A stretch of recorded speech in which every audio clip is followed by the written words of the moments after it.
Hey Leadheads, this is Lefthand.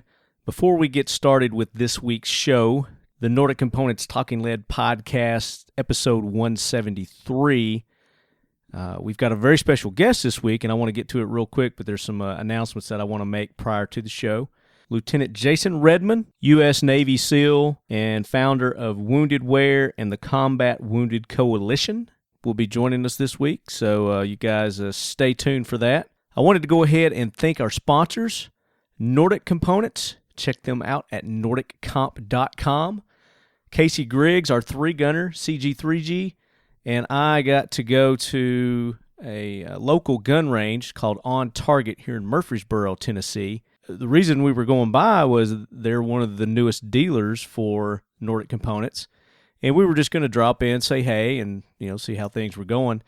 And it just so happens there was a guy at the checkout counter buying one of the Nordic rifles. And we had an opportunity to shoot with that gentleman. And it was a good time. He bought one of the 16-inch NC-15 5.56s.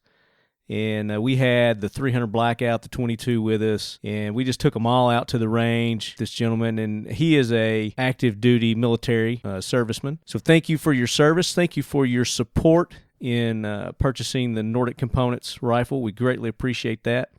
We've got some things posted on our social media, Instagram and Facebook, if you guys want to go check out some of that. I just wanted to say thanks to On Target and our good buddy Tyler for their hospitality and for carrying the Nordic line of rifles. If you're looking for a Nordic rifle, just go into your local dealer. If they're not carrying it currently, ask them to. They can get in touch with the RSR group. That is the distributor of the Nordic component line. And I'm sure most of your gun dealers have a connection there, can get in touch with them. If not, then just go to Nordic Components website, nordiccomp.com, and you can order one there, or you can ask them who they need to go to locally where you're at. Cobalt Kinetics, check them out at cobaltkinetics.com.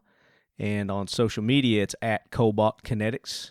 They've got some new dealerships opening up. If you're in the Dallas area, there is a gun store there called Allegiant Rifle Works. And you can go by there, and they have a wide variety of the Cobalt Kinetics Edge, the BAMF, B-A-M-F. You can go to their social media page at Cobalt Kinetics. They've got a link there to that dealership. So if you guys are in Dallas, one of the gun dealerships there that you can go in and get hands-on with one of the Cobalt Kinetics Edge or BAMFs is Allegiant Rifle Works. X Steel Targets. X Steel Targets.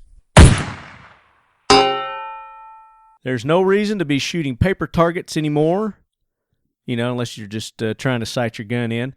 You need to be shooting AR-500 targets, guys. Some of the funnest targets to shoot are steel targets. You get that instant feedback with the big ting every time you shoot it. And the variety that X Steel Targets has with their Texas Star, their dueling tree. They've got various shaped animal AR-500 steel targets. They've even got a little dude with a sombrero. And you can custom make any target that you want. If you got an idea for a target, shoot it to them. Odds are they'll be able to make that for you. They've got like ethical harvest targets as well.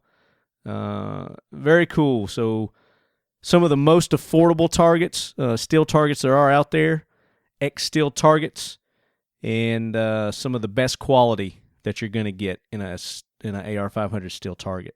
And any of these guys you go to, try to use the code LEADHEAD for a discount. I know X Steel Targets has had that set up. Nordic Components has had that set up. But if you go to their website and you try the code and it doesn't work, let me know and I'll get in touch with them and see what we can do. I know on the Nordic it works on every product, just about every product except the full AR rifles. Frontier Tactical, the developers of the Warlock multiple caliber system. There's a awesome video on their Facebook page. And I know some of you guys don't do the social media stuff, but set up a dummy account or something like that because you're missing out on some cool stuff. You can go to they've got a YouTube channel also. I know most of you guys, I think you can get on YouTube and you don't have to have an account, so you can go there. But on their Facebook page, Frontier Tactical has Nate, which is the guy who developed the multi-caliber system, the Warlock multi-caliber system, doing 6 calibers in 6 minutes from his AR platform. I know they've got up to 90 different calibers that you can that you'll be able to adapt with their system from just one single AR-15 platform.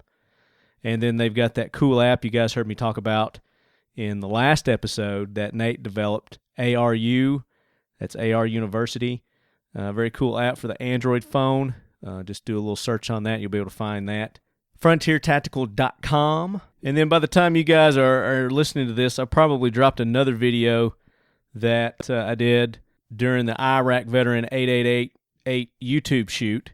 And it's pretty cool. There was a company there called Custom Combat Trucks, and they had one of their custom converted 5-ton trucks there. It's pretty sick. So old Lefty got to take a test drive in that thing, and we did a video on it, kind of going through with the owner of the company, featuring the truck and what all they did to it.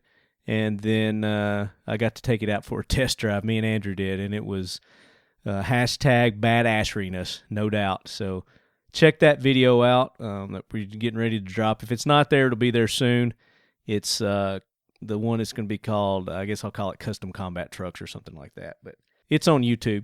But I'd like to thank the guys from Lead Balls 44. If you guys are not familiar with them, they're linked in with Iraq Veteran 8888 and Moss Pawn, Eric and Chad and Ray, my brother Ray. Lead Balls 44, check them out. It's at Lead Balls, LEADBALLS 44. Good buddy Raphael was nice enough to hook us up with the guys at Custom Combat Trucks during that Iraq Vet range day. So check that video out, and then go and check out Lead Balls 44. So after this week's show that we did with Lieutenant Jason Redman, the week after that, I'm going to have a guest host with me. It's going to be a surprise guest host, and we'll be doing a pre-show to some more interviews that we did at the Big 3 East.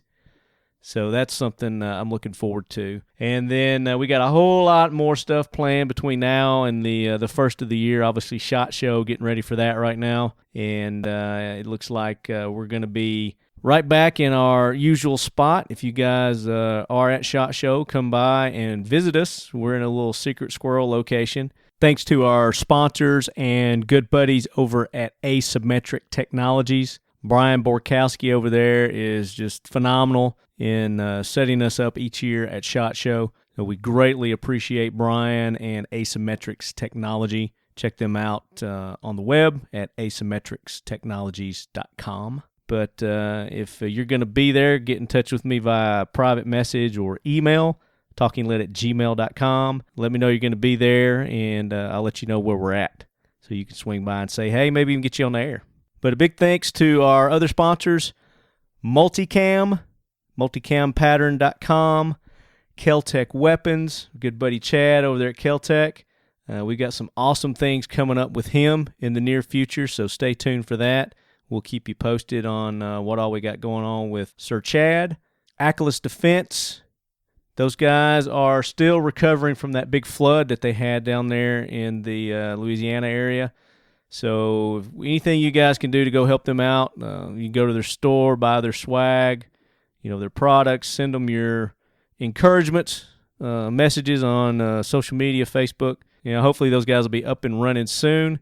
And actually, I got to do a rewind because next week's show is going to be the guys with Ackless Defense. And then the week after that, I'm going to have the special guest host, and we're going to get back into our interviews at the Big 3 East. But who knows? I'll probably cut one or two in between now and then, too. So I'm crazy that way. All right, guys, I'm getting ready to go watch the season premiere of The Walking Dead. And you guys enjoy this episode with Lieutenant Jason Redman coming at you.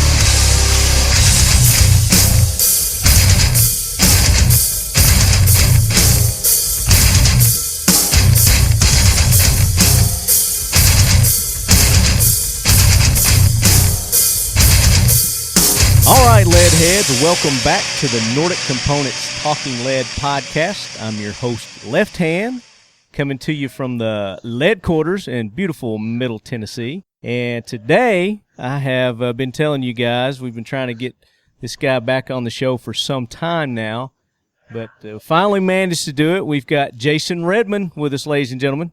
Welcome in, Jason. What's going on, Talking Lead, Leadhead fans? Well, now that we got our audio issues fixed after an hour.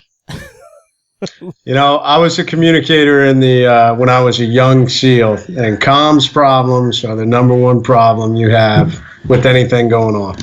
Well, you know, and I was hoping that you'd be able to help me fix that problem a little quicker than what we did, but apparently I wasn't that good. You let me down, man. You let me down, brother. I blame you. This one's yours. Hey, listen though, we had a saying back then when things went wrong and you couldn't figure out how to fix it, we'd go, must be solar flares. Solar flares, yeah. Yeah, mess up all your comms. There's a lot of communicators out there that are laughing right now because they're like, hell yeah, those damn solar flares. Got to blame it on something when there's nothing else around, right? Yep. So for you lead heads who have had your head in the sand for some time, Jason Redman is a former lieutenant who spent 11 years as an enlisted Navy SEAL and almost 10 years as a SEAL officer. He was awarded the Bronze Star Medal with Valor, the Purple Heart, the Defense Meritorious Service Medal, the Navy Commendation Medal, the Joint Service Achievement Medal, 5 Navy Achievement Medals, and 2 Combat Action Ribbons. Man, that's a lot. And if you guys haven't read his book, The Trident, you'll understand why he's got all these medals. And we're going to talk about your book here in a little bit. But, again, this is an honor to have you on, Jason. And, I mean, I'm sincere when I say this. I have been longing to do this interview, and we tried it once before, and Google Hangouts jacked us up, and looks like we were almost going to get sabotaged again, but we figured it out. And welcome in again, brother. Hey, thanks, man. Glad to be back on. I got to tell everyone that they missed out. That was probably the greatest interview in the history of interviews. And I don't think the public could have actually handled that interview. I think people out there, their brains would have melted down.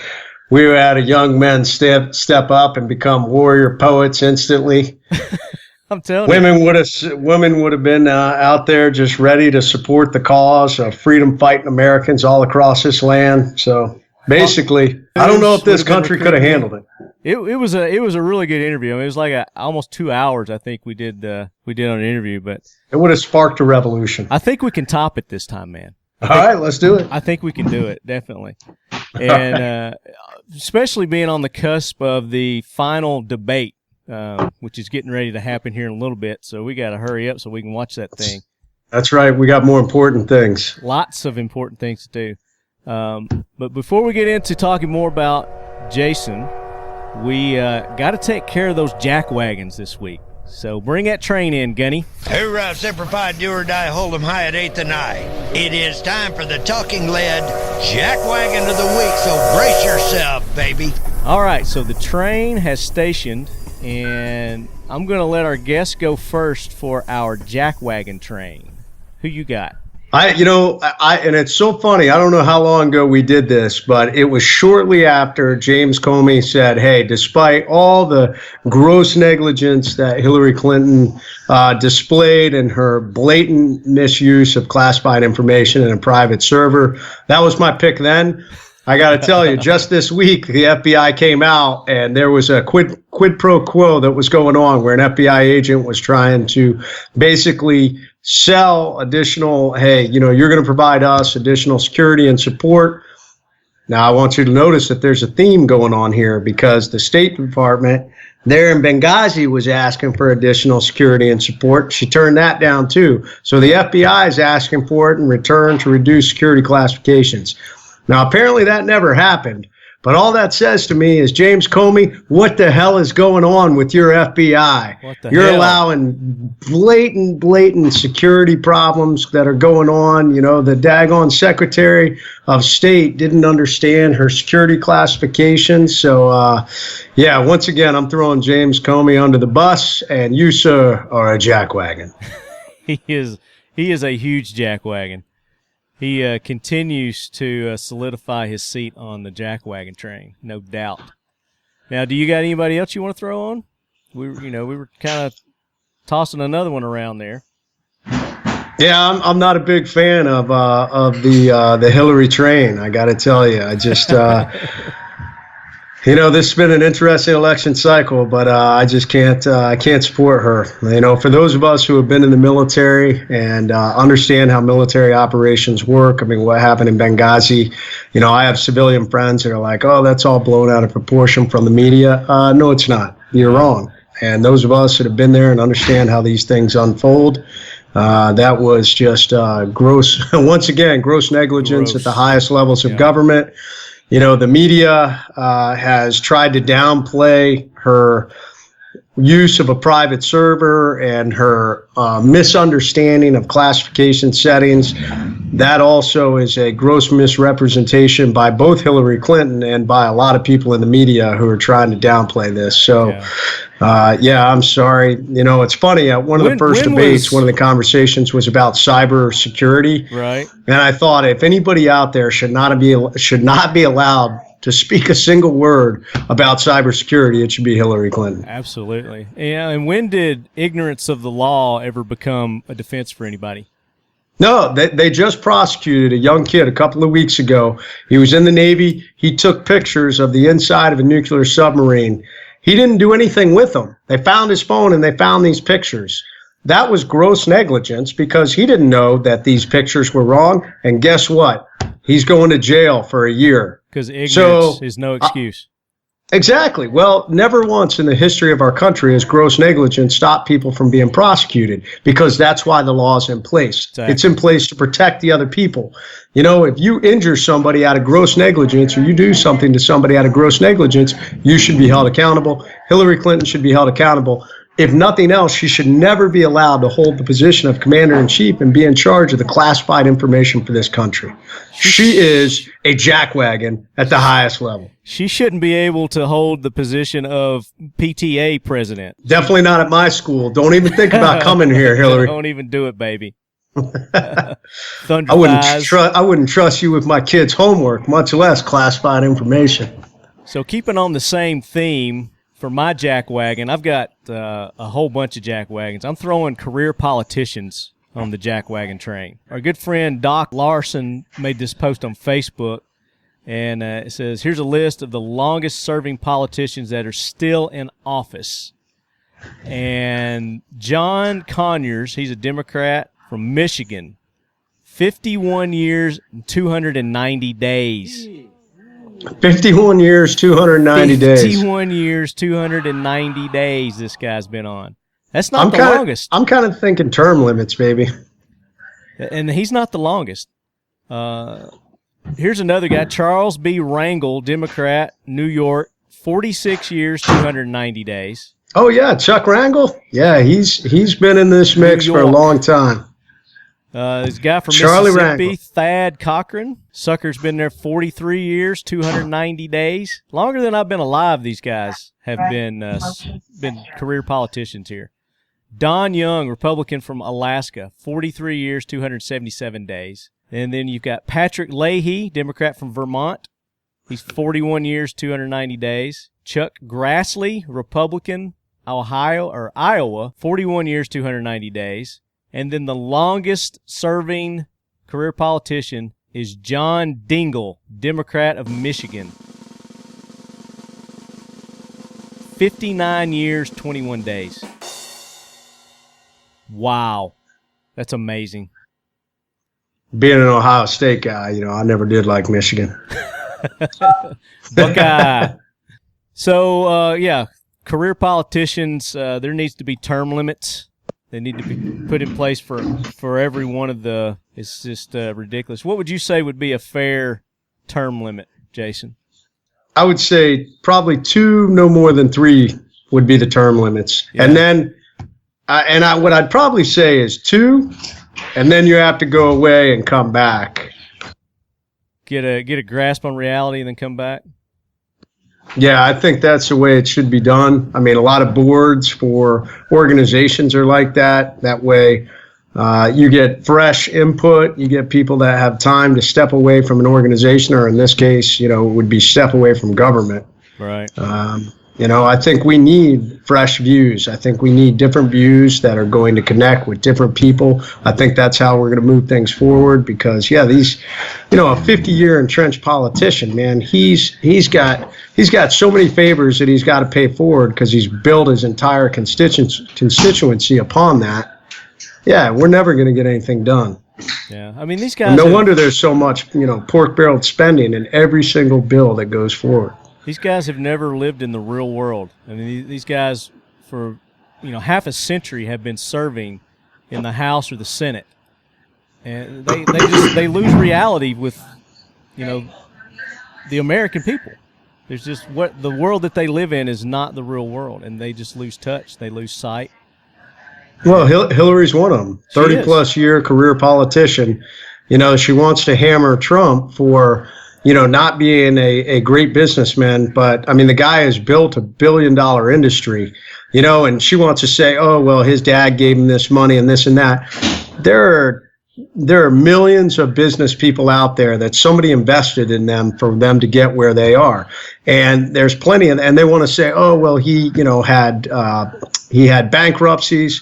Well, yeah, and he survived them. And it's terrible that some people might have lost their jobs. But unfortunately, business rides the waves and crests. Yeah. And there's probably not very many businesses out there that haven't had failures along the way. I mean, look at Apple, one of the most successful companies right now that that you can look at. Apple almost went out of business several times. I wonder how many people they had to lay off in the process before they grew to the size they are. Exactly. Trump, I thought I read right now, Trump employs over 53,000 people. Mm-hmm. And I mean, I think those are direct employees. That doesn't even count all the contractors and people that support him. So here you are. You have somebody like Charlie Rangel or Hillary Clinton who have never held for any long period of time a real job that they're able to build it up. They've managed people. They've understood the sleepless nights that come with how am I going to cover payroll? How am I going to do these things? Man, I'm on the verge of going out of business. How do I stay afloat? These are the things real Americans go through. And Trump obviously has built himself, and he understands that side of business, which so many of these politicians that haven't been out there in the real world don't. Right. And, I mean, you bring up a good point when you're talking about how his opposition brings up all the jobs that were lost and the people that were laid off. But, he kept going. He continued, and, he started to the point to where he was rebuilding and successful. And like you said, he's employing, I don't know how many more than what, those businesses that failed at the time did. So he's more than redeemed as far as that goes by, his successful businesses that he's running now. So I think that's a moot point when they bring back, the stuff that he failed at, but now he's successful. But that's the American story, You gotta fall down. And it's the exact opposite. Right now, our current policy in so many places around the world is to stand back and do nothing. Yeah. Which is exactly what I would expect from somebody who has never been out in the real world. They don't understand how to take risks. They don't know how to push things further down the road. Sometimes we have to stick our neck out a little bit to make a difference. And sometimes, you'll break a bone or get injured in that process. And what do? You heal yourself and you drive forward. That's what made this country great. We've had stumbles along the way, and we've picked ourselves up, and that's what made America great. And all these people out there are like, America will never be great again. These people on the left, don't buy into that BS. If everybody buys into that, then you're right. We will never be great again, but greatness is inspired by the people who are willing to step forward and move. It's like, Teddy Roosevelt said, the man in the arena. It's better to be the guy that's down there in the mud, in the blood, and have gotten into the ring than all these naysayers that stand on the sidelines and never have done anything. They're just pundits, talking heads. It's armchair quarterback. Yeah. All right, so I got another jackwagon. Actually, it's two jackwagons. I got to grab my computer here. I got computers all over the place here.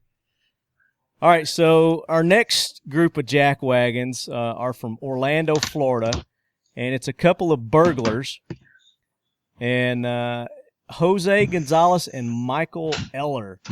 these two jackwagons broke into a bike store. They said this was in Orlando, and the owner just happened to be there waiting for them with a gun. And what he does next is probably a little over the top and somewhat, I guess, questionable, but he forced them to strip down to their underwear and face the wall. And then he's being accused of taking them back into the bathroom and then beating them. So, as you first read that, I'm kind of getting visions of, if you guys have ever seen Pulp Fiction, and the pawn shop scene where is that it? Nice. Boom, baby. Perfect. Bring out the gimp. If you guys have never seen it, you got to watch Pulp Fiction and the pawn shop scene. It's priceless. But that's kind of what this was starting to remind me of. But I'm throwing those two guys on, and then I'm throwing the owner, Robert Antelli. I mean, I'm giving him props for protecting what's his, using his Second Amendment rights. But he went a little overboard after he had the guys, and they pretty much gave up.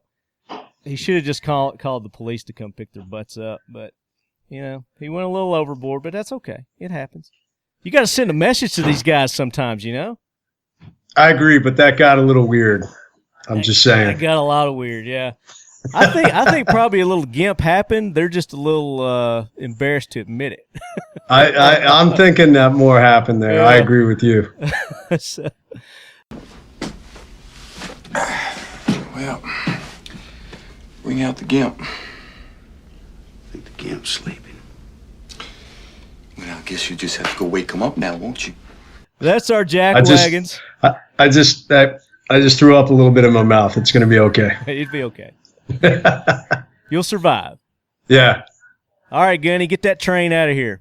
Nordic Components is an American-owned manufacturing company proud to produce quality products right here in the USA. As a company, we continually invest in our manufacturing capabilities to ensure that all of our products are the highest quality and most efficiently produced parts available. The Nordic Components business consists of two segments, manufacturing and sales. Our manufacturing business works to provide custom machine components for a variety of applications, with our specialty being firearm components. The sales business produces lines of branded firearm accessories to enhance and elevate the shooting experience. We are a company owned and operated by individuals devoted to shooting sports, and many of us shoot competitively. We attend and sponsor a number of events around the country each year where we listen to you, the consumer, and are proud to say that all of our firearm components are a direct result of your input. As a firearms accessory provider, our aim is simple. Provide shooting enthusiasts with innovative products of uncompromising performance and reliability. Nordic Components. Check us out at nordiccomp.com. All right, so we want to talk about you, Jason. You have a remarkable story. You've done a lot of remarkable things since, and we want to talk about that. Let's start off talking about your service and how you came to be to the book. The Trident. It's kind of your trials and tribulations. Yeah, exactly. I think that a lot of people, there are military books out there. There's a lot of special operations books. There's definitely a lot of SEAL books. The running joke in the special operations community right now is when the SEALs plan for a mission, they all submit their book manuscript as soon as they come back. So Mine wasn't quite like that. I never really yours intended. Is a completely different kind of story. It's a cautionary tale for one, but I think it's going to really hit home to a lot of our listeners. And I know it did me. It hit a personal note with me, and what you were going through, through your service, and obviously not through your injuries, but a lot of that did hit home, and it applied to my life. And that's what we were looking for. There's a lot of great stories about tremendous combat exploits on the battlefield, and there is some of that in the book. I mean, obviously, combat was part of my life, doing a combat tour in Afghanistan and Iraq. But Mine was much more of a story about a young man growing up in a elite warrior community, and growing up to as a young leader also, going from an enlisted member to an officer, and coming to understand what it is to be a leader, making some pretty big mistakes, some mistakes that almost cost me my career, and finally really humbling myself and coming to understand what it was to be a leader and how to lead people in combat, and that leadership is a constant evolution. It doesn't just happen overnight, and it's not, even when you figure it out, it's never over. You're constantly shifting and adapting to different situations on how you're going to apply your leadership with different people in different situations, and the book is about that journey. It's also a great tribute to our military families that are out there, because my wife, who walked this road with me and is just an amazing woman. I mean, it was just a great tribute, not only to her, but to all the military spouses that are out there. And then, of course, for me to suffer catastrophic wounds on the battlefield, to almost lose my life with, gunshot wounds, almost taking my arm off, and a gunshot wound to the face. And climbing out of that hole too, having to get put back together, and the long journey that so many of our wounded warriors go through. So that really is the book. It is definitely probably one of the greatest compliments that I like to hear is when people say, "Man, I read your book and it was nothing what I expected." Because I think a lot of people are thinking it's just going to be another SEAL book. Oh, I went through BUDS and then I went in combat. Right. And it really doesn't follow that format. If anything, I think it's kind of funny. Yeah. I wrote about Ranger School, so I'm the SEAL that writes about Ranger School. Yeah, I thought that was hilarious. And your dad, wasn't he in the Army? He was. Yeah, my dad was totally thrilled to come down there and pin my Ranger tab on. You said that's like the only military photo he has of you is that picture you took of. Yeah, that son of a gun. I just keep reminding him, oh yeah, who's won the Army-Navy game? What? How many times now? I've lost count. Yeah, but it's good times. I'm honored to say that the Navy selected the book last year for the official Navy reading list. So they thought so highly of it with the leadership principles in it that it's now required reading for Navy division officers and chiefs. Man, I think it should be. I mean, it is a classic.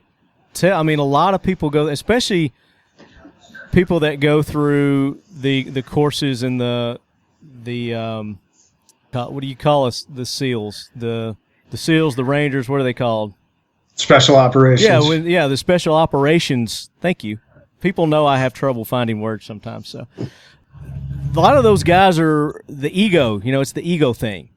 Yeah, and they come to realization that there's other people out there. There's always somebody bigger and better. And I think that book's going to prepare a lot of people for that. And as I was reading that, like I said, I was like, man, I wish I had this book when I was in high school. If I had something like this to, say this is the path that I'm on, and if I don't change something, this is what's going to happen. And it's a perfect book for that, man. It's a gut check book. It's a motivational book. It's a love story, like you said. There's the whole build up between your relationship and your wife. It's got a little bit of everything in it, man. It's got the action. It's got the war stories, and I wanted more of those, as I was reading. But then at the same time, your timing to switch over to how you did, it was good. I mean, it was a good read. It was a smooth read, and I was kind of disappointed when it was over. I wanted more. Awesome, man. Well, thank you. Is there going to be Much another book? Appreciated. I'd love to write another one. I have some ideas for that. Writing a book is a time-consuming process, and with the crazy, insane life I have, running 2 companies and doing interviews with amazing people like Talking Lead, it doesn't leave a ton of time. I filmed a movie this year, so it's just. But I do have some ideas. A lot of business leaders have found my book, and I've been hired by a lot of companies to come in and talk leadership. So I pulled 5 key principles out of my book that I now speak on. I call them the 5 principles of elite performers. So there is a book in there, and one of these days I'm going to crunch down and I'm going to write that book. There's got to be a movie too. I mean, for this the Trident. There's got to be something in the works for a movie on that because, like you said, it's not your typical Navy SEAL bravado kind of movie. So. Yeah, I'd love it. I've had a little bit of interest. I mean, my book is complicated. That's the only problem. And it's a complicated story. It is about a young man with a lot of I don't want to say inner strife, but growing up that he has to do. There's definitely a lot of inner monologue that's going on as he's figuring out who he is and tripping over himself. And then, of course, figuring out who he is as a wounded warrior and how to overcome that. Yeah. And Hollywood doesn't like that. They don't like complicated stories, man. That's what somebody was explaining to me. They were like, yeah, man, they like straightforward stories. So we'll see. I think time will come. I think it's there. I think it could be done with the right, the right director, because you've got the struggle of you're starting off way up here, and then it's like you were saying, you go bankrupt, man. You just hit rock bottom, and then you grab your bootstraps, you pull yourself back up, you don't give up, you analyze the situation, you're bringing it back home, and then you hit another stumble. It's life. You hit it. It is, but you don't stop. You keep going. Then you bring it up, and you're climbing that hill, and then bam, you suffer the injuries, and man, you talk about life changer right there for you. But you didn't let that stop you. A lot of people would just give up after that. Yep, and that's what I talk on. I mean, that's one of my core themes is the overcome mindset. Anybody that knows me or know that I speak, I talk about that. You can develop leadership skills in yourself. You can have a great team. You can have a great plan. But at the end of the day, it is the overcome mindset. It is that inner grit that just says, no matter how bad things get, I'm going to continue to drive forward because I firmly believe that success is out there if you're willing to do that. It's not always what we picture in our mind the outcome's going to be, but it is success. And it's so much better than so many people who quit or just they decide to stay in their little bubble. I'm never going to move forward because I'm afraid or because I'm worried or, I'm uncomfortable if I try and get out of this space I'm in. But the level of adversity that you got shot in the face. You got your arm shot off, man. In the face! You got shot in the face, dude. Yeah. But, the whole fact, your arm got shot off, too. That's what I was like, wow. But because I've met you. We've seen each other several times at different events, and I would have never have guessed, that. It did. Well, let me rephrase. It did. I thought it got shot off. It was still attached. It definitely was mangled. Well, they talked about amputating it, but it was shot off. It's just dangling there, But, so it was. It's pretty amazing. I'm blessed for sure. I would love to see Hollywood make a movie about it. Like we said, it'd take the right director and the right actor. So. Well, I might be able to play an older version of Jason Redman, but all right, hang on. Let me connect you with somebody. I'm thinking J.J. Abrams. For director, hell yeah, I think he could definitely pull it out. Or the guy who did The Lone Survivor. What's his name? Peter. Peter Berg. Yeah, Peter Berg. He's an awesome director too. Berg's fabulous. Just don't get Kevin Smith. No, we'll see what happens, man. You got to get your foot in the door. Hollywood's a lot of who you know. Yeah. So we'll see. I think we may need a little bit of time for some of the. There's a couple other military movies coming out soon. Mm-hmm. Adam Brown's movie or Adam Brown's story, Fearless, which is an amazing, amazing story. If anybody asks me, hey, what SEAL book do you recommend being a SEAL? I tell them Fearless and then mine. But if you're looking for real stories about real guys who made it into the SEAL teams and had to overcome incredible odds, Adam Brown's story is amazing. Adam was killed in a firefight March 17, 2010, and he was just a tremendous, tremendous individual. And I had known Adam since he was a new guy, but Adam had some demons he carried with him that he fought against his entire career. And I know Relativity picked that story up. They're making it into a movie. Okay. So we'll see. We'll see what happens with the Trident. I'd love to see that. If anybody's out there, if you got an in Hollywood, man, let me know because I'd love to see that story, my story, made into a movie too. All right, so the book, I think we've probably talked enough about that. I want people to go read it, okay? We don't want to give it all away. And we have it in audio form. You can buy a digital version on iTunes or Kindle or all that. And for you Marines out there, I got a pop-up version. So. I'm kidding, Marines. There is no pop-up version, but there are pictures in the middle. But there is an audio version, so yeah, you can listen to it.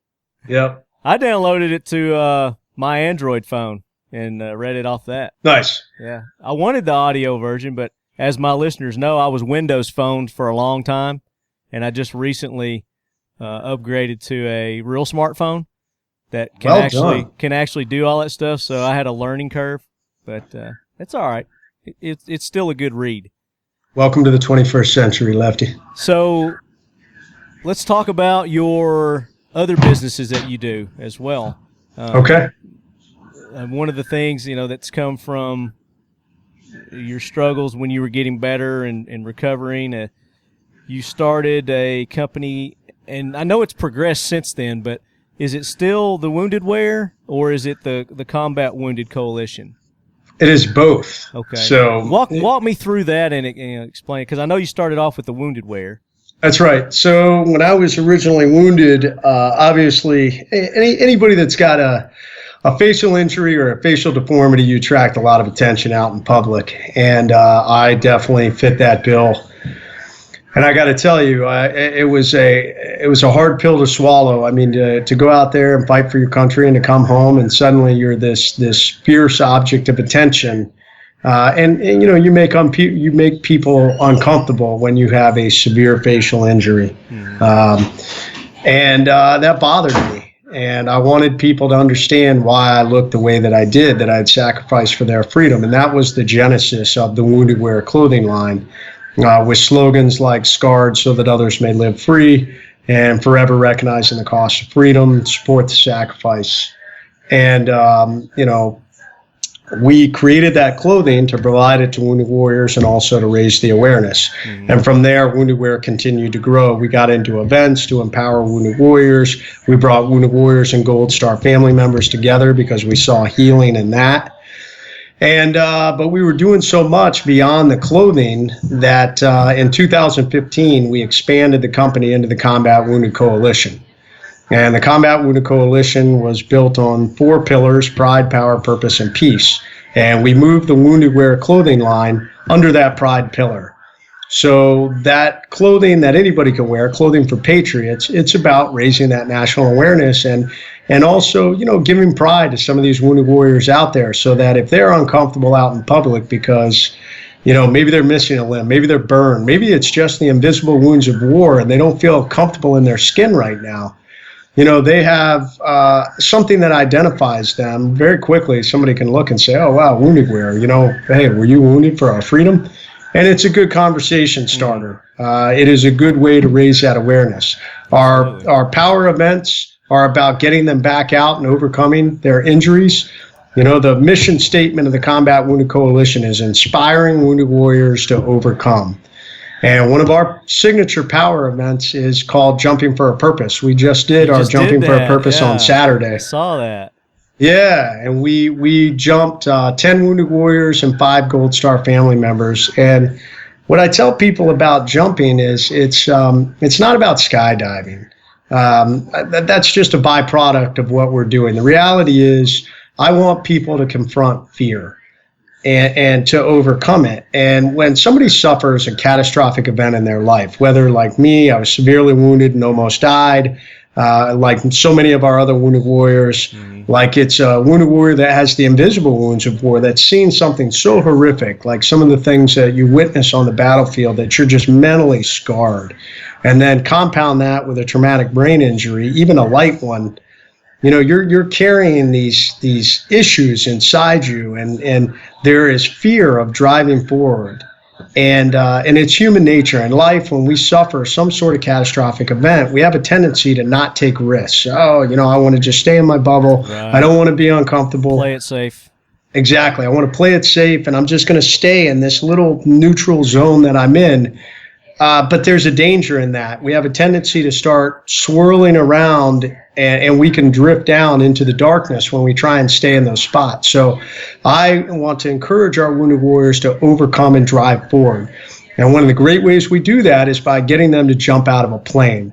Because in that moment, when you stand on the back of that ramp or you stand in that door and you're 13,000 feet above the ground and that plane's moving 120 miles per hour, you have to confront real fear. You have to confront yourself and say, what the hell am I doing? and in that moment, you have to jump. You have to take that step out to that door. I mean, truly, it is a leap of faith. And when our guys and gals do it, I mean, the people that have been at our Jumping for a Purpose event, you cannot imagine the thrill and the smiles we see on the faces of these guys and gals when they come back to the ground and they realize, holy smokes, I just did that. Yeah. Despite, my physical injuries, despite my mental injuries, I just jumped out of a perfectly good airplane. And there are billions of people on this earth that have nothing wrong with them that will never jump. So I'm raising my hand. No, you're not. Next year, you're coming out and jumping with us. So, Leadheads, I want to let you know that Lefty's coming out to jump with us next year. I'm putting him on the spot. If he doesn't, I want you guys to constantly harass him that he is a cat. And there's a word that goes in front of cat, That's and you right. can figure that out. So Pepper did it about a year ago, and I refused to go. So she went alone. And she jumped out of a perfectly good airplane, and I have been catching shit ever since then over it. But she's wanting to do it again, so I think that would be a perfect opportunity. Come jump with us to get my ass out there and jump with you. Yeah, I'd love to, man. Well, I got to tell you, man, when you're around these wounded warriors, these guys and gals that have been injured, for our freedom. You can't help but get caught up. I mean, every event we do, I have volunteers and even staff that have never jumped that are like, I'm jumping this time. And I'm like, do it. Let's go, man. This is where you truly learn who you are, and you're jumping with. I mean, if they do it, there's no reason why you can't. So, absolutely. So that's what Combat Wounded Coalition is about. We're creating partnerships. We're helping warriors drive forward. We are pretty excited, man. We need to have another interview in 2017 because we are developing a new program, a curriculum-based program that we will be launching sometime in 2017. And I'm pretty excited about it. It is going to teach our wounded warriors how to be leaders. It's going to teach them how to be civilians. Bigger than anything, it's going to teach them how to reintegrate back into civilian society and lead and make a difference. And that's something we critically need right now. We need more leaders in this country. And I firmly believe our veterans and our wounded warriors can set that example. Absolutely. That's awesome. So when that gets ready to kick off, you got to come back and we kick it off here. I love it. Yeah. Okay. Definitely. So how does somebody get involved with the Combat Wounded Coalition? So obviously one of the biggest things, any nonprofit relies on funding to execute their mission. 83 cents of every dollar goes back to our mission. We operate on a shoestring budget. I've got 6 employees to execute this, and we're planning all these events and taking care of these guys and gals. But funding is one of the biggest things. So if you're willing to make a donation, combatwoundedcoalition.org. No donation is too small. Every little bit makes a difference. Next to that is we're looking for if there are companies that want to get involved. We like to highlight our companies if they want to be involved in our event. One of the big things, this year, Geico was our presenting sponsor, so we did a lot to highlight them, including I actually jumped out of the plane with a stuffed gecko strapped to my chest. So nice. We want to highlight our sponsors and thank them for all they do to give back to us. So if you're interested in making a difference with Wounded Warriors and highlighting your company at one of our events, please reach out to us. We got our next big event. Toast of the Heroes is coming up March 5th. So we're actively looking for sponsors for that. What is that? Toast of the Heroes is our black tie gala that we have every year. It's an amazing event. Fancy. Okay.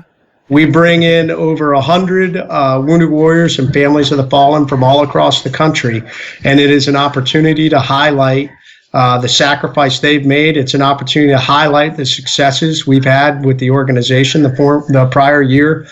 We present 4 awards for individuals, the Hero Within Awards for individuals that have made a difference with the organization.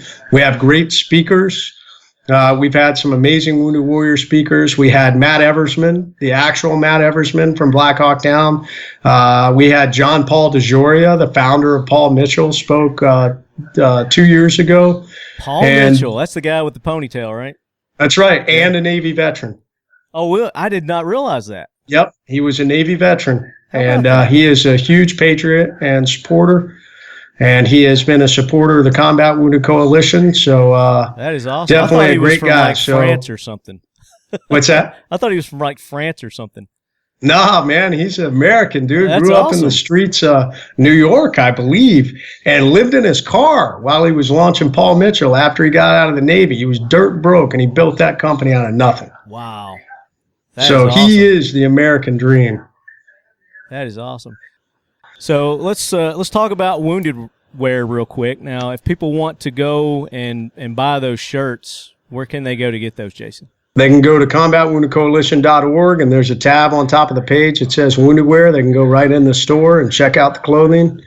And like I said, here shortly we might have some new stuff with a new partner. New stuff with a new partner. So some more good news coming up that we're going to have Jason back on to talk about in the near future.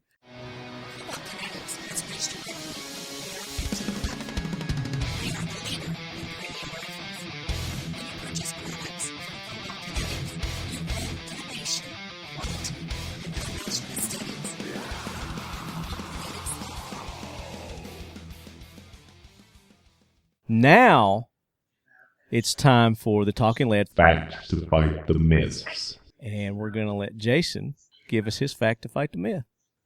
You don't have one, do you? Let's see.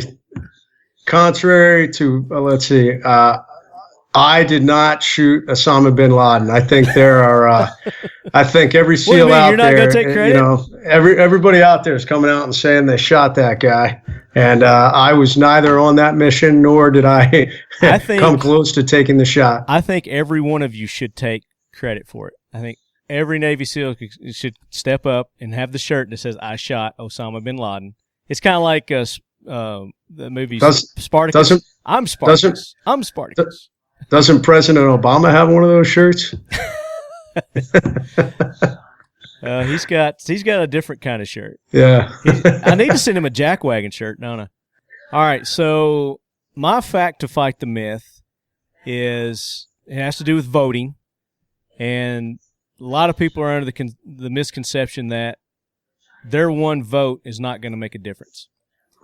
Nothing could be further from the truth, because if you've got one person with that mentality, you've got 2 million, 3 million, 4 million people with that same mentality. They're going to sit on their asses during Election Day and not exercise one of the greatest rights, freedoms that we have in this country. And it is to choose those people, that lead us, put them in power. And if you're just sitting on the sidelines not doing that, then you're part of the problem. You are the problem. So get out there and vote. I don't care who you're voting for. I don't care if you're voting for Hillary, you're voting for Trump, you're voting for the third-party candidate. Just get out there and vote. You don't even have to vote for the president if you want to. If you don't want to, just leave that one blank and vote for everything else. Yeah. Just vote. So that's, no, you got it. That's my fact to fight the myth. I disagree. You got to vote for the president too. You got to pick. No leader out there elects not to make a decision. Indecision is not a decision. And you can always write in a candidate. Yeah, you could do that. That's a decision. That's a decision. So there you go. But sitting on your ass not voting is not a decision. That's wrong. I agree. We fought way too hard. I lost too many brothers. I mean, your right to vote is one of the greatest gifts you have in a free country. And I tell you what, don't sacrifice it. I agree with Lefty 100%. Don't buy into the myth that your vote doesn't make a difference. If enough Americans roll out to vote, that one vote adds up to millions and millions of votes, and it will absolutely make a difference. Yeah. And if the majority gets out there and is heard, then changes will be made. And despite what you hear in the media, these polls, I mean, yeah, polls are good to a certain extent, but you can't believe those polls. Yeah. They're usually skewed.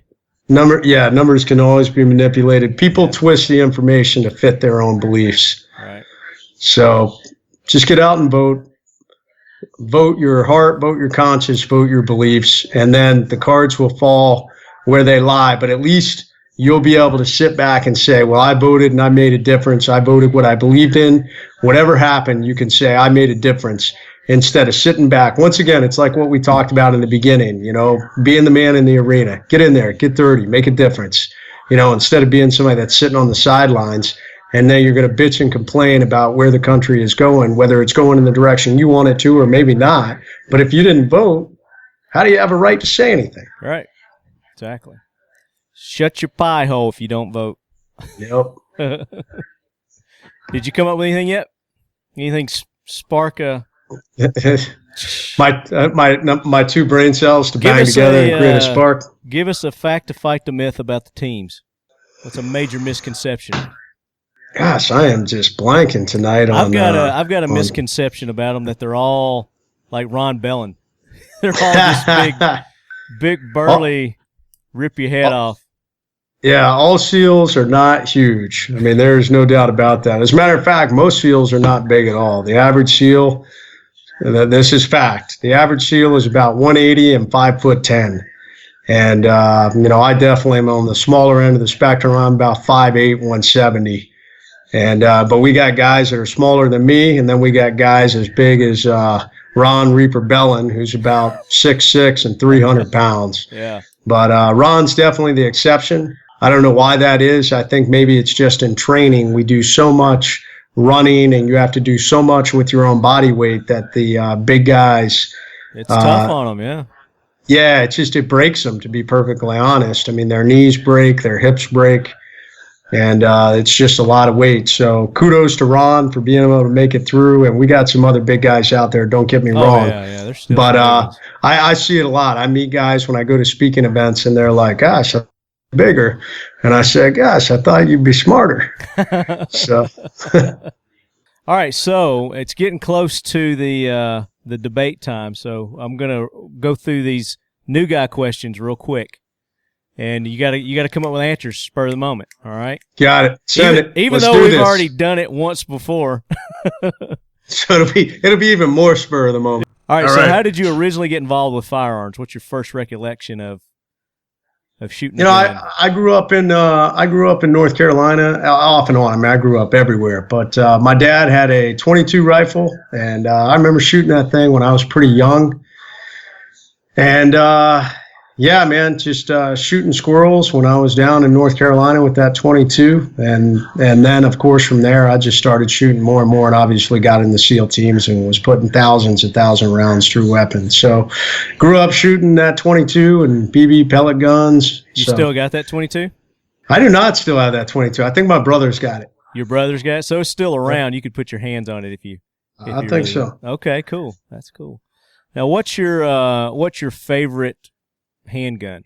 Probably the SIG P226, which I will admit is not my primary carry weapon. My primary carry weapon is my Kimber Ultra Carry. Mm-hmm.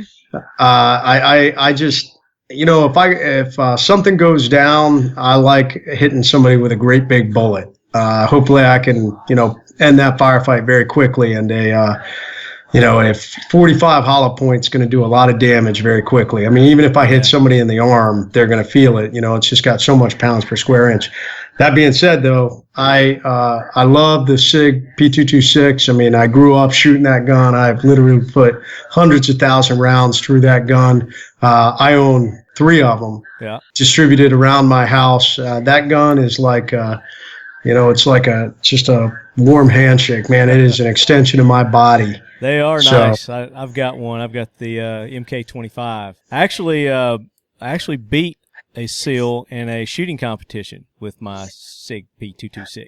Listen, you don't have to lie to make friends, Lefty, okay? I had witnesses, baby. I had witnesses. We even recorded it.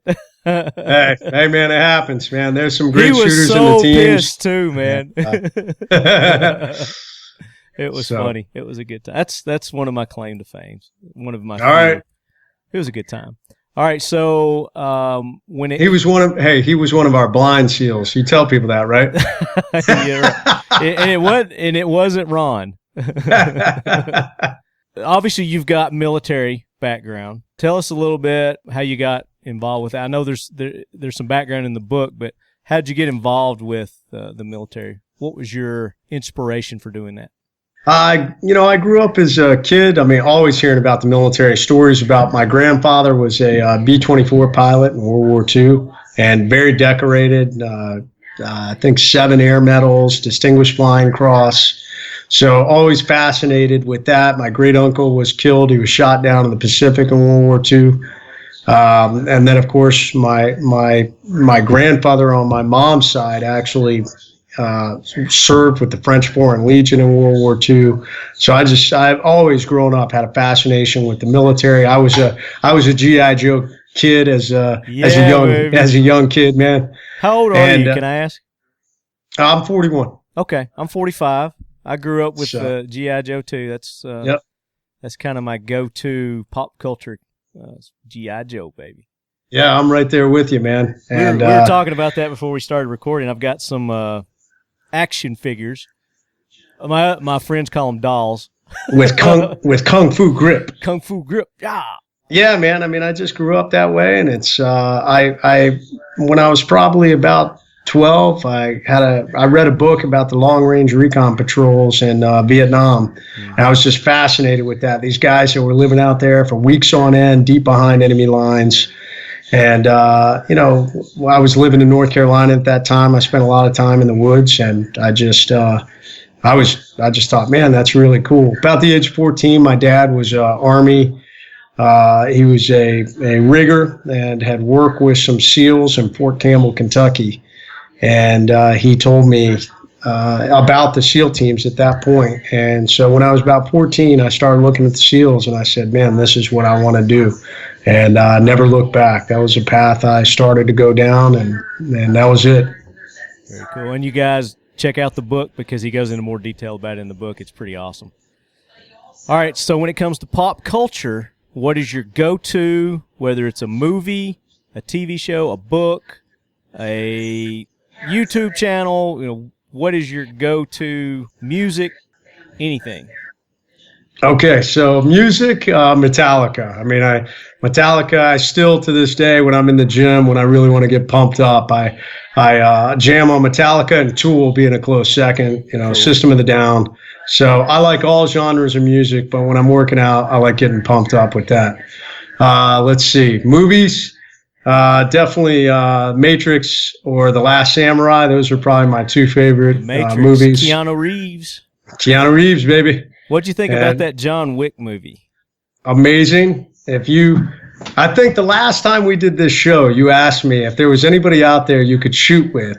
Who would it be? That's coming up. Okay, we'll come back to that then. Okay. We'll skip over that. So, but I just like the storylines of both those movies. I thought they were great to this day. They're still some of my favorites. Tommy Cruise in The Last Samurai. Yeah, and I thought he did a great job. Tom Cruise is a good actor. Sure, I think you'd say Top Gun's your go-to. I didn't want to admit it, and I noticed that on top of your headgear. But all right, you got me. I got the need for speed. Yeehaw! Hey, Mavericks. Yeah. Hear about ice? What's that? You want another one? Really? Yeah. I feel the need for speed. Ow! So, but no, those are definitely my top two for TV shows, Walking Dead and Game of Thrones. Definitely huge fans. And I got to tell you, we were talking about Peter Berg earlier. Yeah. I've gotten hooked on Ballers with The Rock. Is that still on? Yeah. Well, it's at the end of its second season. And that's a great show. It was. I saw the first season. I haven't seen the second one yet. But the second one just wrapped up. You should catch it. Yeah, I got into that. He's The Rock, man. He brings it. He's a good actor, man. He is, and as a matter of fact, he's the highest paid actor in Hollywood right now. I wouldn't doubt it. Yep, and he's a big military supporter. Is he? Yeah, he's got a cousin that's in the military, so I know he's done quite a few events, and so sounds like a pretty darn good guy. I got to say, you know, I love G.I. Joe, but the movies that they did for G.I. Joe just sucked. I was really disappointed, and I thought the one, you know, they're bringing The Rock in, you know, for the second one. I was like, it's going to be awesome. It was a disappointment too. I hate to say it. But it wasn't The Rock's fault. I mean, he brought his role of Roadblock. He killed it. I'll back you up on that. They weren't very good. Yeah. So they need to do a reboot, and who needs to direct that? That's tough. I'm thinking that Asian, a tough one to pull off. That Asian dude that does the action movies. What's his name? John Woo? Yeah, John Woo. Yeah, John Woo. He'd be perfect. Maybe one of these guys, whoever's doing the Avengers, they've done a pretty good job with the Avengers, and they've got a lot of moving parts in those. Yeah. G.I. Joe's similar. Yeah. So, Wheaton, maybe? Yeah. Bring Wheaton in? I don't know. I just wish they'd reboot it and do it a little more NC-17R, maybe, you know.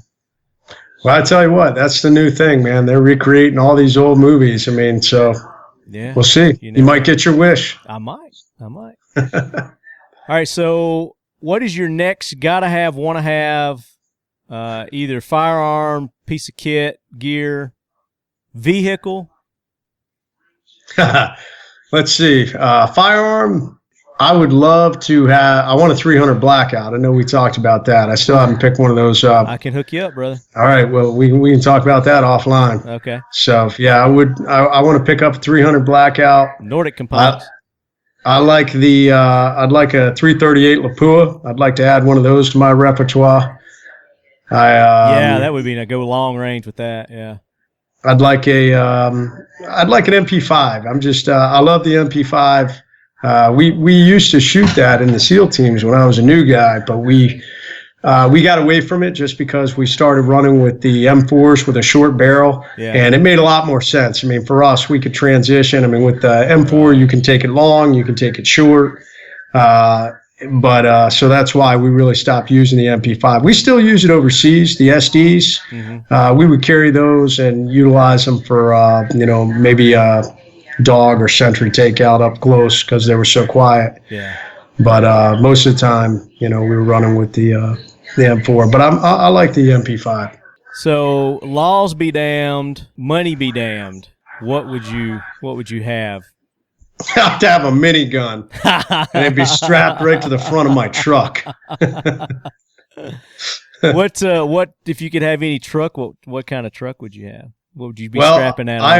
I'm very blessed to have I have a 2011 Ford F-150 Raptor, and nice. I love my truck. But I've been reading the specs, the new Raptors that are coming out. That the 17 Raptors have been redesigned, and they're lighter, they're more powerful, more torque. They're not coming in the big block engine that I got in my truck. Oh yeah. But they're actually pushing more torque and more horsepower. I guess that's how they make them lighter, is they make the engine lighter. Yeah, well, it's a turbo injected V6. Okay.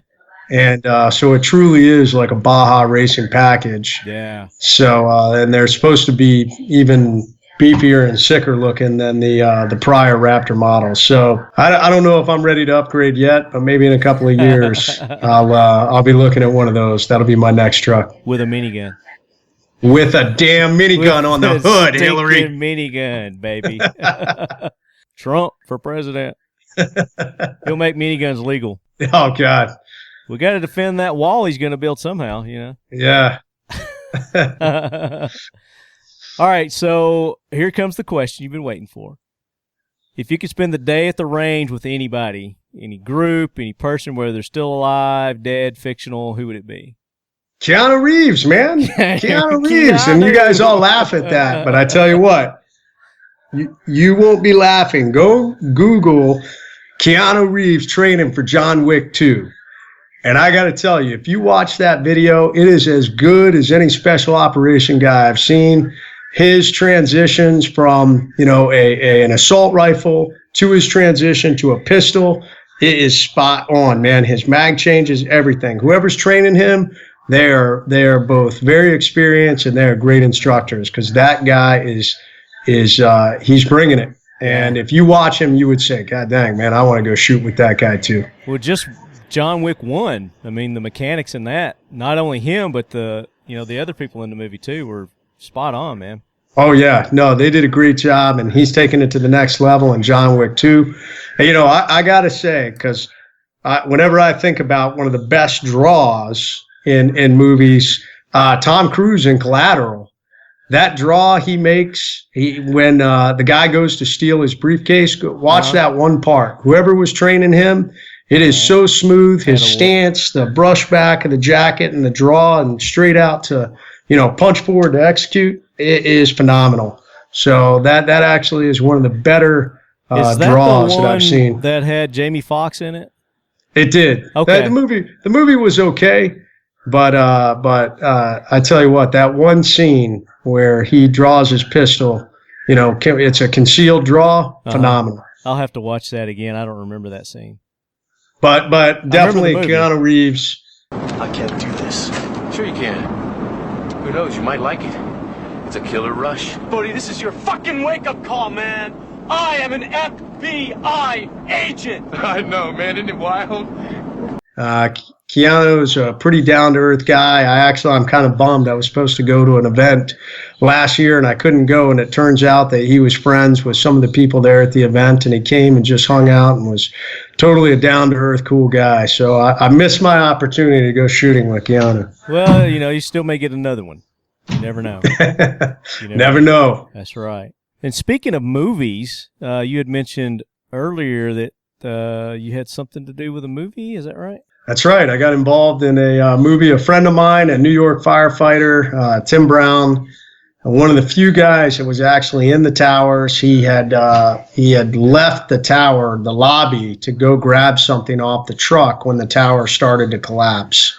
Oh, man. And debris falling all around him, and he ducked into Tower 4, which was the Marriott. Mm-hmm. And when the Marriott was blown up in 1993 by Ramzi Youssef, when they rebuilt that tower, that garage and the structural supports, they built it like 10 times stronger than what it really needed to be. But I tell you what, that act kept that building from collapsing all the way. It took a lot of debris. And Tim and I don't know how many other 50 or 60 people survived. They were in that building. Wow. And so Tim lost his best friend that day. Of course, we lost 343 firefighters on 9/11. So Tim just committed his life to saying, hey, never again is something like this going to happen on my watch. So he got involved with the Joint Terrorism Task Force, and he actually wrote a script about a movie about terrorist attacks that occur on American soil, and how the plot is based off a ex-SEAL that works at a training facility and has some ex-military and police staff, and even his interpreter from overseas is now working for him in training scenarios. And they uncover this plot to conduct a large-scale terrorist attack in the United States. And he takes it to some friends of his and different three-letter agencies. And they basically, they blow it off. They say, oh, you're just going to scare people. Don't be politically incorrect. Don't create, hate mongering and fear mongering, right. All the things that we're hearing in the media right now, which is quite interesting. And since he wrote that plot, we've actually seen quite a few attacks. He wrote that plot before the San Bernardino attack happened, before the Orlando shooting happened. And the plot of the movie follows attacks like that. But the bottom line is the ex-SEAL character pulls together some law enforcement friends, and they launch their own investigation. And they end up discovering that it is a real plot.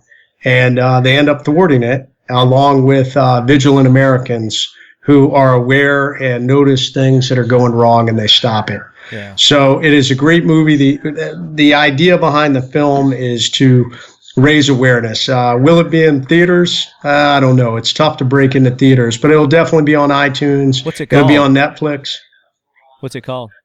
The Perfect Day. And the trailer's out there. Yeah, people go to theperfectdayfilm.com. They can watch the trailer. They did a great job with the trailer. We're still doing the final edits on the film. It probably will release in February. And but yeah, it is all about, we're hoping to get some good media exposure, just talking about how that would be great. I'd love to have you guys on to pitch and promote that when it comes out, man. Okay, definitely. We'd love to. I mean, you know, the definitely the presence behind the film is local law enforcement can't do it alone. State and national law enforcement can't do it alone. All Americans have to be vigilant. And if they see something, they've got to say something. We've all got to make a difference. This threat is real. It is on our soil, and you can't buy into the political correct BS. No, there's none because of this if you when do, it gets here, it's here. Yeah, it's going to be you or your kids or your family or your friends that are unfortunately going to get hit by this violence. Yep. And that movie's called The Perfect Day. And now, are you an actor in this? Do you have a part? Is that? I do have a part. I actually play the lead role. How that happened, I don't even know. So you're the SEAL. Yeah, I am. So okay. I haven't. So when look at you I got being all involved modest, with the film, man. What's that? I said, look at you being all modest. Well, hey, man. Talking earlier, you're like, yeah, I don't know anybody in the biz or anything like that. Well, this isn't a Hollywood film. It's, I mean, it's a great company that, you know, has been involved in a lot of, they actually built themselves on faith-based films. And they're breaking into this just because Tim and the producer, the executive producer, the head of the company, he believes in this country, and he believes in the need for Americans to be vigilant. So they got me involved more on a consulting role because obviously it's an ex-SEAL. There's some training components. There's some storylines that they wanted me to look at and say, hey, does that sound legit? Right. So I kind of helped rewrite some of those things. And then they came back after I rewrote and they said, hey, man, what do you think about playing this character? And I said, you do realize I'm not an actor. You know, I said, I've been in some documentaries, but I've never acted. Yeah. And they said, oh, come on, it's not that hard. You're just playing yourself. You're a retired SEAL. The guy in the movie's a retired SEAL. He's an instructor. You were an instructor. I was like, all right, I'll do it. But if I totally suck, I was like, you guys better have a plan B, and you should tell me. Well, apparently you didn't. They kept you in. So that's awesome, man. Yeah, they did. So, so like I said, we still got some final edits, and the film should come out. We're looking at February. You got your IMDb profile set up? You know, I'm on there, but I need to go. I haven't figured out how to go on there and like update it because it almost looks like some of the stuff that I've done, some of the documentary stuff is on there, but the Perfect Day stuff is not connecting, even though I'm listed under the Perfect Day on IMDb. I'll have to let you talk with Pepper. See. Yeah, because I tried to go on there to figure that out. So yeah, tell her to educate me on this. Tell her to shoot you a little how-to email. But I will tell you what, man, I had a blast. I really enjoyed acting. It was a lot of fun. After this movie comes out, if people say, you know what, you were halfway believable, I may try it again. There you go. Well, I'm telling you, man, if Range 15 made it. Have you seen Range 15 yet? I haven't had a chance to yet, man. I missed it when they had their screening here in Virginia. Oh, it's hilarious. It's out everywhere now, man. You can I can download it? Yeah, you can download it. Yeah, it's out there. Done. Okay, yeah. I got to get it. Yeah, it's hilarious. All right. You'll like it. Jason, thank you so much for taking the time to redo this interview, for one. I think we topped our first one, man.